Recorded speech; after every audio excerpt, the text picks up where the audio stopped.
and I got busy and, things changed. And then, yeah, once I got back to really my heart space of working with people in a coaching environment, this vision came back to me. I was like, okay. And so that's part of what I want to do with the horses. It's business planning, creation, just finding the right property up north. We want to get out of the Phoenix market and get to a place that has more four seasons. So we can actually operate probably 9 months out of the year, maybe 10 even. Nice. That's amazing.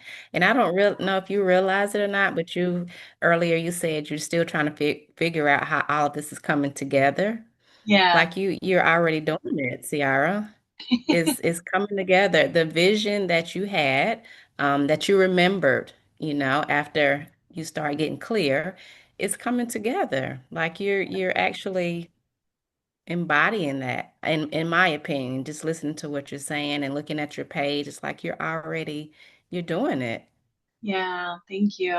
No, I appreciate you saying that because so many times it's even as a coach, right? We get caught up in our own heads Yep. and and then living the day to day, like I said, taking care of horses and you sort of forget like, oh yeah, it is coming together. And the cool thing about where I am now is that I don't have any attachment to how it looks. I don't know if we're gonna have 100 acre property or if we're gonna have a 10 acre property and just scale it kind of small. I'm like so open to however it unfolds. Mhm. I just know that the way the breadcrumbs came and showed up, it was like one yes after the next that just I was like, this makes no sense. I'm like, why am I gonna get a horse? What am I gonna do with the horse? It's like all of a sudden everything just sort of came together. And that is because of exactly what you said. And I love that, Ciara. You don't have any attachment to how it looks because we do. Like you said, we get in our head and overthink. Yeah, So the fact that you are open and don't have an attachment to how it looks, you just know that it's coming together. yeah, I think that has a lot to do with how everything is falling into place for you. On the outside looking in, just my opinion. thank you. Yeah, I appreciate that. And even just a message to the listeners, it's like so much of my life had been about very type A, very like I have to plan everything. I have, even though I'm a manifesting generator, like I always felt like I had to have so much structure in order to like contain this thing that was inside me.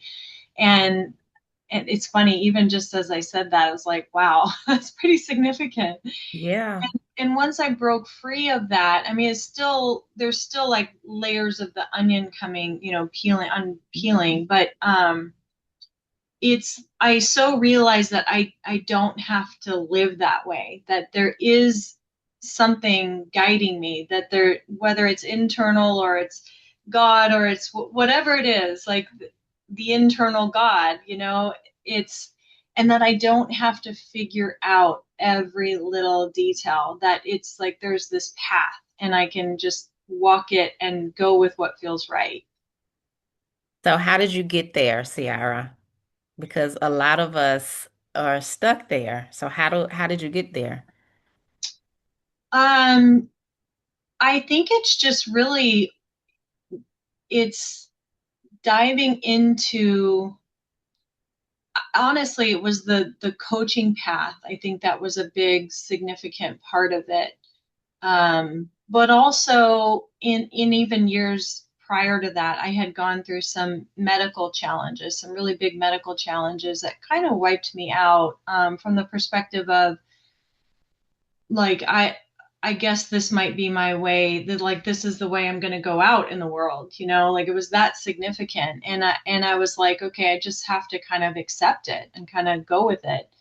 And I think that whole experience really rocked me. Like it really made me realize that I got to slow down, and Yeah.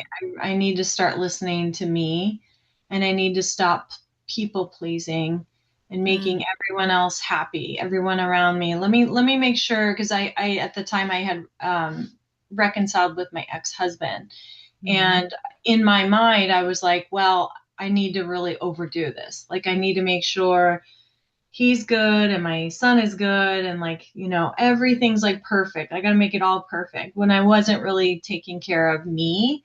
And Yeah. eventually my health just went down, down, down, down, down, and then we ended up breaking apart, and it took me a good 3 years before I really healed my body and could reflect back on that was all part of me saying, at look at me, slow down, girl, slow down. So and honestly, Tori, the biggest thing for me with my coaching is that that doesn't have to happen. Like that's what I want to share with women who overdo it, and they stress themselves out, and they work themselves to the bone, and it's very, very type A, and there's nothing wrong. I mean, technically there's nothing wrong with that. So there's no judgment, but if I can help someone prevent them going into the spiral that eventually causes a medical condition, that's where my heart is. Yeah. I love that because I always say, the body whispers, you know, um, pay attention before it starts screaming. Yes, Because that's exactly. what happens. Yeah. Yeah, Yeah. I love that, Sierra. That's amazing. And I'm so grateful that you were able to tap in and self-reflect and say, okay, hold on, girl. That's major. yeah. That's major. So proud of you for that. Thank you. Thank you. Yeah, Yeah. it's been quite the journey. And, I'm just, every day, I'm just so incredibly grateful and just appreciating deeply. Like, even in my meditation this morning, it was like the thing that came to me was just appreciating the things that you don't normally think about, like your hair growing, your nails growing, you get like a bug bite, like your body heals it. Like it's just all the things that your lungs are breathing. You're not breathing your lungs are breathing you. It's like, how Mm, freaking cool is that? I Like we don't love even have to that. do anything. Like just Wow. appreciating Yeah. that. I love that. Your lungs are breathing you. That's amazing. Yeah. Wow. Yeah, and we take all of that for granted, until something happens, like with your experience, or we get into this dark place, and it seems that that's when the awakening happening. So, do you think that that is the only way for us to be awakened is for us to get to a dark place, or do you think it's possible to stop it? Yeah, I mean, I think everybody has their journey, so it really it's hard to say. I definitely don't think that everyone has to go down a dark place in order Yeah. to see. I think that that's one path, and that definitely was mine. And yeah, it was definitely mine. And I'm just looking back at just the history of just medical stuff that kind of popped up here and there that I would just like, oh, no big deal, no big deal, no big deal. But Yeah. yeah, I needed like a slap in the face, like, okay, this is it. So, but yeah, I really don't think, yeah, I really don't think it has to be that way. I think what I'm seeing so amazingly is that the younger generations are starting to see newly and differently. Like even my son, who's 18, is like some of the stuff that he says, I'm like, what in the heck? Like, how do you know this stuff? Yeah. So I like to think that as a society, we're waking up faster. Um, Hmm. but I know there's a lot of people out there that still, are in a lot of pain, mentally, Yeah. physically, spiritually, and those are the ones that I want to impact.